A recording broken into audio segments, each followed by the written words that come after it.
Untuk rokok, karena Pak Ketua yang, saya ingat yang terakhir dulu. Untuk rokok, jadi nggak akan kita bunuh, Pak. Justru bukan kita bina, bukan kita binasakan, tapi kita bina.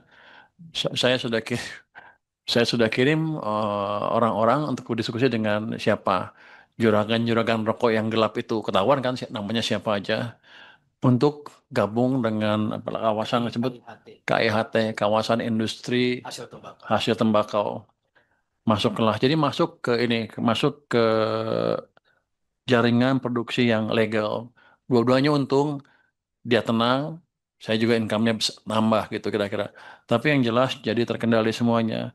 Dan saya jadi tahu kalau rokok asing yang masuk, kita langsung hajar sampai sampai pengimpornya. Tapi ketika campur sama rokok yang ilegal, Pak Ketua, kalau saya lihat, oh, ini semuanya menggebu-gebu. Saya tulis aja hampir per buku nih. Pertanyaannya nggak ada yang gampang, semuanya susah. Tapi itulah ekonomi. Kita berhadapan dengan suatu scarcity, apa, kelangkaan.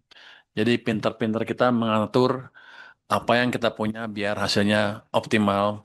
Jadi pasti nggak semuanya kepenuhin, tapi kita coba cari yang maksimum buat kita semua seperti apa. Tadi pinjaman daerah banyak ya tadi. Saya jawab dulu pinjaman daerah.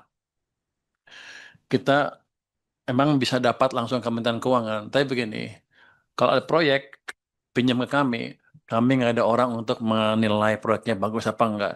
Jadi kami akan tugaskan SMI untuk bekerja sama dengan perusahaan daerah atau apapun sehingga clear hasilnya. Karena kan mereka didesain untuk menilai proyek bagus apa enggak, bisa return apa enggak, kelayakannya seperti apa, returnnya seperti apa. Jadi kami serahkan ke mereka. Kemarin agak tinggi kan, 2% ya. Minta berapa sih? Sebelum sebelum belum pernah. Saya bilang sama mereka kalau saya kasih 0,5% gimana, kamu bisa apa enggak. Jadi harusnya bunganya juga akan lebih rendah daripada bunga di pasar. Jadi itu. Jadi nggak usah takut tentang itu. Kita akan tambah uang ke SMB kalau proyeknya betul-betul siap. Jadi nggak usah khawatir. Kan kalau Pemda bikin proyek jelek juga nanti membebani Pemda kan ke belakangnya jelek juga. Jadi kita untung kalau ada PT SMI yang profesional, kita manfaatkan keahlian mereka untuk memastikan proyek yang dijalankan oleh Pemda, ya paling nggak rugi-rugi amat lah. Ya kalau untung banyak juga enggak kan. Tapi paling nggak rugi. Paling nggak ada dampaknya ke rakyat dengan signifikan ya. Kalau bisa untung dikit ya syukur. Untuk rokok, ini karena Pak Ketua yang, saya ingat yang terakhir dulu. Untuk rokok, jadi nggak akan kita bunuh, Pak. Justru bukan kita bina, bukan kita binasakan, tapi kita bina.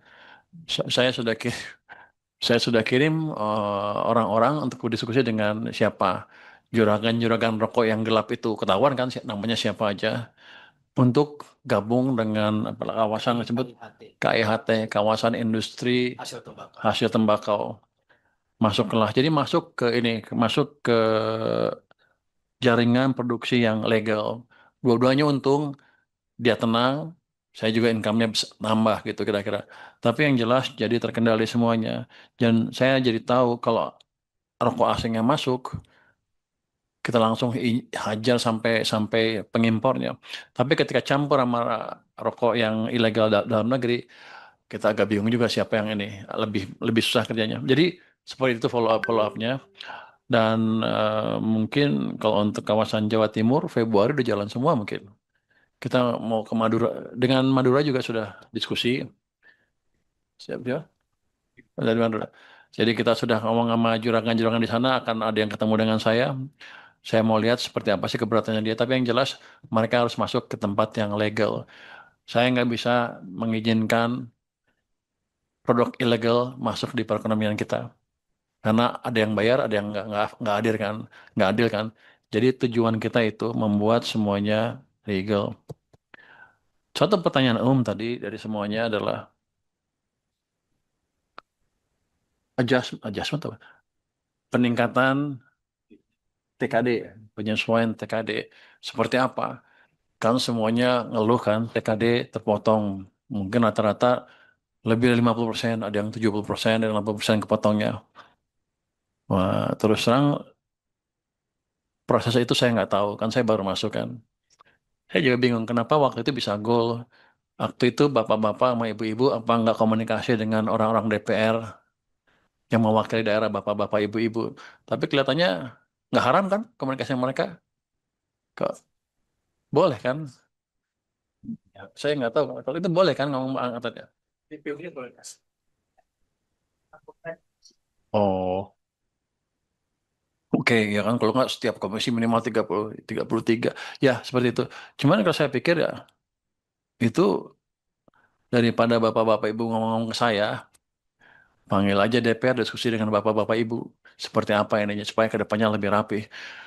Jadi itu, tapi gini, saya ditanya, ini emang menjadi apa salah satu pusat atau sumber kegalauan daerah dan bukan daerah aja. Kalau seluruh daerah resah kan berarti NKRI. Apa yang bisa kita lakukan? Saya nggak bisa rubah semuanya kan, karena kita juga ikut perintah dari atas kan. Saya nggak tahu. Harusnya DPR yang bisa beresin. Cuman begini, yang bisa saya janjikan, ini baru janji ya, dan akan saya usahakan. Perbaikilah penyerapan anggaran triwulan keempat sama triwulan ke-1 tahun depan. Sekarang main uang-uang yang anggur habisin semuanya jalankan. Terus yang tahun depan juga diberesin. Sehingga saya bisa meyakinkan atas pimpinan-pimpinan saya di atas, ada banyak kan tuh, bahwa sepertinya daerah sudah bisa memperbaiki kinerjanya sehingga kita nggak usah curiga lagi dan kita akan coba adjust, atur lagi ke atas TKD-nya. Hitungan saya, kalau saya, ekonomi kita, triwulan pertama atau triwulan keempat ini, triwulan pertama tahun depan, sudah lihat saya mendekati, sekarang 5,6 lebih kan, tebakan saya triwulan keempat 5,6 lebih, ya. Tahun depan mendekati 6%, harusnya pajak saya lebih bagus kan. Terus kalau swasta gerak lebih cepat dibanding sebelumnya, tax ratio akan naik 0,5 sampai 1%. Itu pendapatannya kita harus 100 triliun atau sampai 200 atau lebih. Jadi pertaruhan saya itu, kalau kita perbaiki itu nanti kita bicara di akhir pertengahan triwulan kedua. Jadi sebelum Juni Juli harusnya sudah clear seperti apa eh, eh, alokasi tambahan ke daerah kalau diperlukan. Tapi tetap saya perlu meyakinkan pimpinan bahwa keadaannya sudah membaik. Siapa lagi tadi ngomong? Untuk daerah saya mau ngomong tadi. Oh, kenapa dana numpuk daerah banyak? Saya tanya tuh Mendagri, Pak Mendagri kan Pak, kenapa? Dia jelasin ke saya.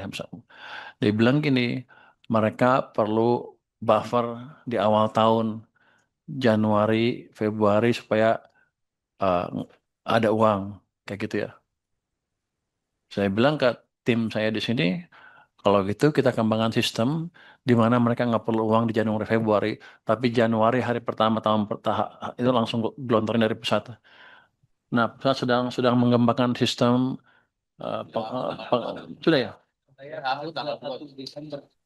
Ya.